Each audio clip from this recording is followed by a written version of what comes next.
Halo semua, selamat datang di channelku bersama dengan saya AMG. Ini Redmi 10C, smartphone terbaru dari Xiaomi dengan chipset jagoan harga sejutaan.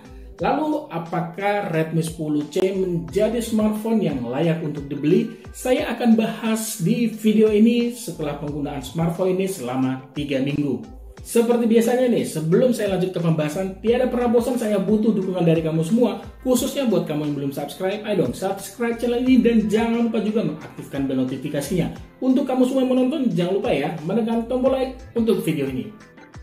Redmi 10C hadir mengandalkan chipset Snapdragon 680. Maka dari itu saya setuju tagline yang disematkan pada smartphone ini, chipset jagoan harga sejutaan. Karena dengan harga jualnya itu 1,8 jutaan mulai dari Redmi 10C menjadi smartphone termurah dengan chipset Snapdragon 680. Dipadu CPU octa-core serta RAM 4GB, Redmi 10C masih bisa saya andalkan saat menjalankan aplikasi-aplikasi seperti sosial media atau nonton video di YouTube.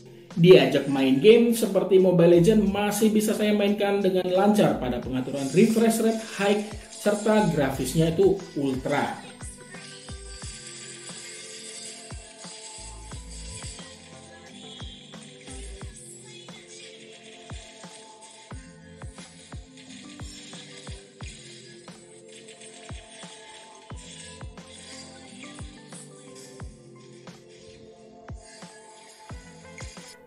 Demikian juga halnya saat saya main Call of Duty. Selama saya bermain, saya tidak menemukan masalah apapun dari yang namanya game patah-patah atau nge-freeze sebentar.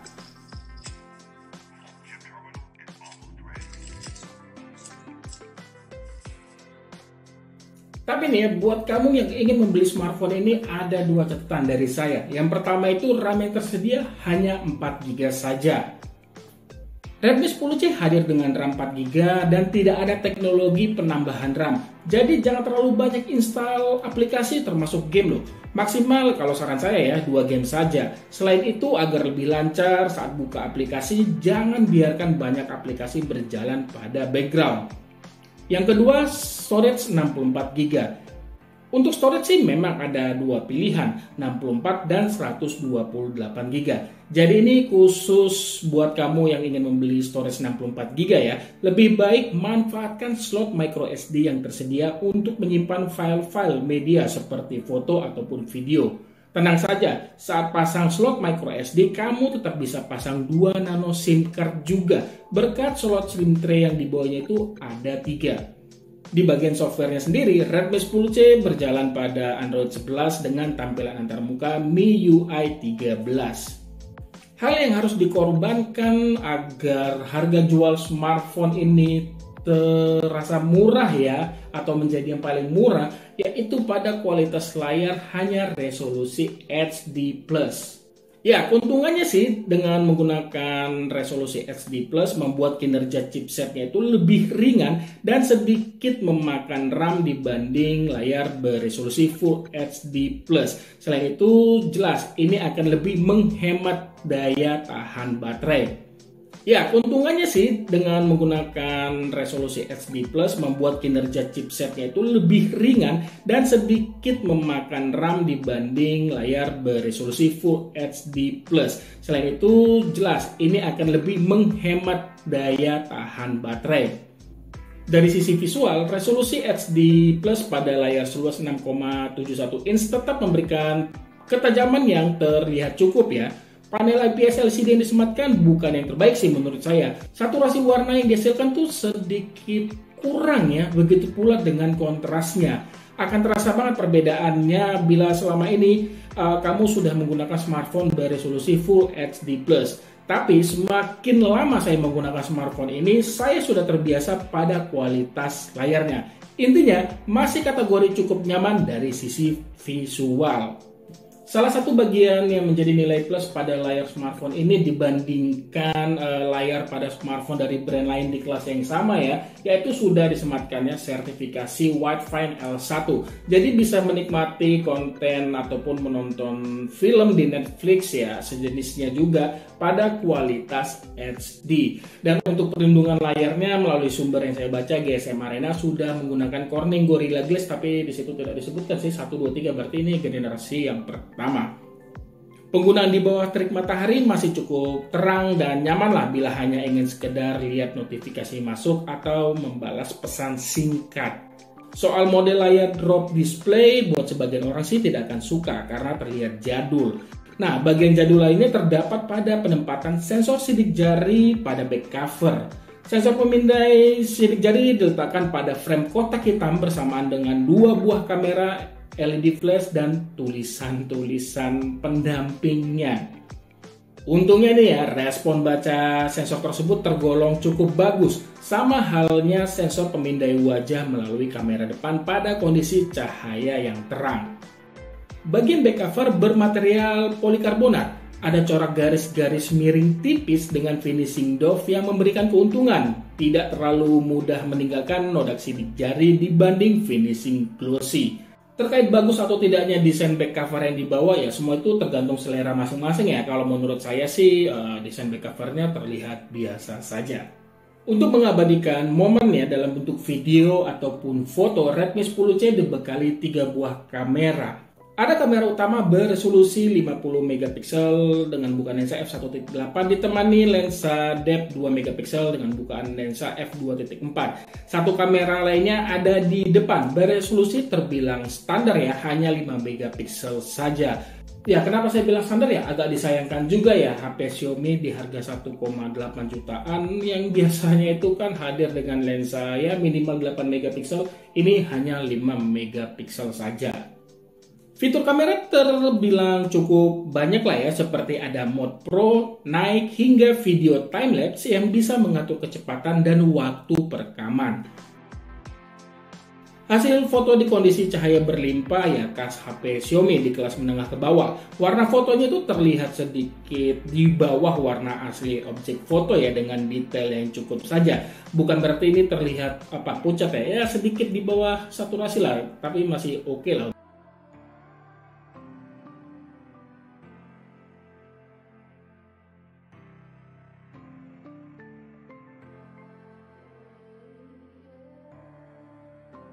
Foto-foto di kondisi mengandalkan cahaya lampu tidak ada yang saya keluhkan, walau detail fotonya itu pasti berkurang.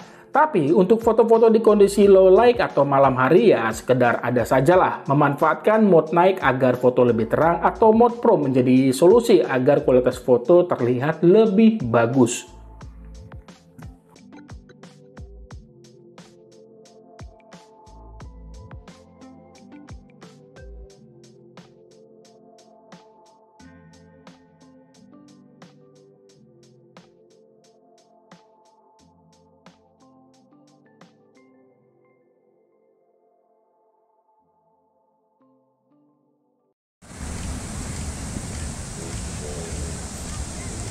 Seperti ini dia hasil perekaman video dari kamera Redmi 10C pada resolusi Full HD 30 frame per second ya.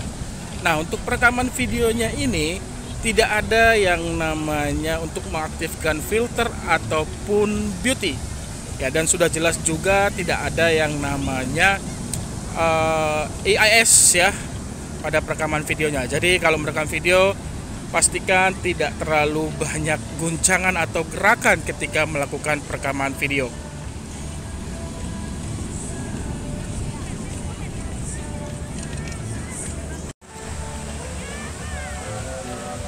Ya, seperti ini dia hasil perekaman video dari kamera depan Redmi 10C. Ini sama seperti kamera belakang ya, di mana resolusi perekamannya itu mentok hanya di Full HD 30 frame per second.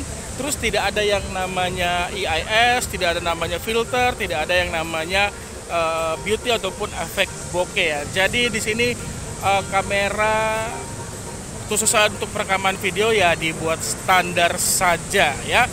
Dan sekarang akan saya coba untuk membelakangi cahaya. Nah, di belakang saya ini posisi ya, sunset. Semoga aja keluar. Ya, saya balik lagi. Ya, kurang lebih seperti ini hasil perekaman videonya. Dan bagaimana nih menurut kalian untuk hasil foto dan perekaman video menggunakan kamera Redmi 10C? Boleh untuk menulisnya pada kolom komentar di bawah. Di bagian audio, Redmi 10C hanya mengandalkan satu buah speaker yang ditempatkan pada sisi bawah. Kualitas audio yang dihasilkan itu sudah lebih dari cukup ya, karena tidak terdengar cempreng saat saya dengar musik pada volume maksimal.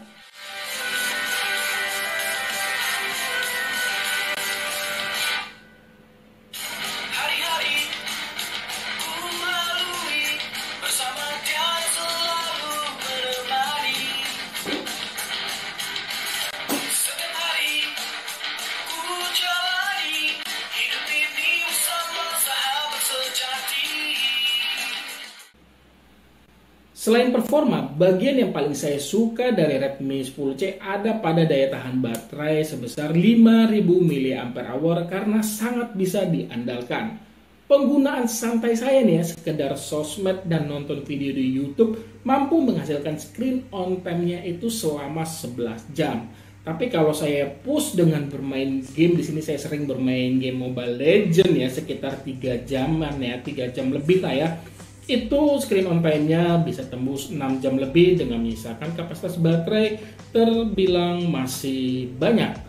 Untuk pengisian daya baterainya, Redmi 10C sudah mendukung fast charging 18 watt. Tapi dalam paket penjualan kamu hanya diberikan kepala charger maksimalnya itu 10 watt saja. Dan mohon maaf juga di sini saya tidak bisa menunjukkan screen on time dengan menggunakan kepala charger bawaan ya. Karena ya kepala charger saya itu dipinjam abang saya dan kebawalah ke Jakarta. Jadi di sini saya selalu mengisi baterai smartphone ini dengan charger 18 watt dan hanya membutuhkan waktu 2 jam lebih mengisi baterai hingga penuh. Sekarang masuk kesimpulan. Sekali lagi saya katakan saya setuju kalau Redmi 10C menjadi smartphone paling murah dengan chipset Snapdragon 680. Ya, kalau buat saya ya, ini termasuk langkah yang cerdik dilakukan oleh Xiaomi dengan memberikan Snapdragon 680 plus harganya di 1,8 jutaan. Ya, akan membuat calon pembeli lebih fokus ke performanya karena ya benar-benar murah kalau dibanding kompetitornya, di mana dengan menggunakan chipset yang sama tuh harga jualnya hampir 2 kali lipat, bahkan ada yang 2 kali lipat lebih loh. Ya, jadi ini benar-benar murah dengan chipset Snapdragon 680. Ya, soal layak untuk dibeli atau tidak ya jelas kalau mau mencari performa yang hanya fokusnya di performa saja, ini menjadi smartphone yang layak dibeli. Dan nggak salah juga kalau kamu sudah membeli smartphone ini, nggak salah kok kamu membeli smartphone ini. Tapi nih ya, buat kamu yang ingin membeli, saya boleh kasih saran ya. Ini Snapdragon 680 kalau saya cek di Kimophile ya, di mana angkanya itu setara dengan MediaTek Helio G88. Nah, dengan harga jual yang mendekati Redmi 10C itu ada 2 smartphone, yaitu Infinix. Yang pertama itu Infinix Hot 11S NFC dan yang kedua saudaranya sendiri Redmi 10. Dan perlu jadi catatan juga ya, kalau kamu membeli smartphone ini jelas kamu akan membeli aksesoris tambahan seperti softcase dan screen guard. Plus kalau kamu ingin mendapatkan fast charging 18 watt ya kamu harus beli kepala charger lagi. Jadi dengan harga jual yang lebih mahal ya, sekitar 150 hingga 200 ribu lah ya, saya akan tetap kalau saya pribadi akan memilih membeli Redmi 10 ataupun Infinix Hot 11S NFC. Alasannya karena dengan membeli salah satu dari smartphone tersebut, saya akan mendapatkan kualitas layar yang lebih bagus yaitu Full HD+, sudah dual speaker, terus kamera depannya itu 8 megapiksel, lalu kepala charger bawaannya sudah 18 watt. Dan tambahannya bila memilih Infinix Hot 11S NFC, ya ada NFC-nya. Nah, itu sih kalau menurut saya ya. Jadi ya, soal layak dibeli atau enggak kembali lagi semua tergantung pilihan dan kebutuhanmu. Kalau menurut kamu bagaimana nih mengenai smartphone ini? Boleh ya untuk menulisnya pada kolom komentar di bawah. Oke, itu aja deh yang bisa saya bagikan di video ini. Terima kasih banyak sudah menonton dan mohon maaf nih bila ada kekurangan di video ini. Like jika kamu suka video ini. Sampai ketemu di video saya selanjutnya. Akhir kata saya pamit. Bye.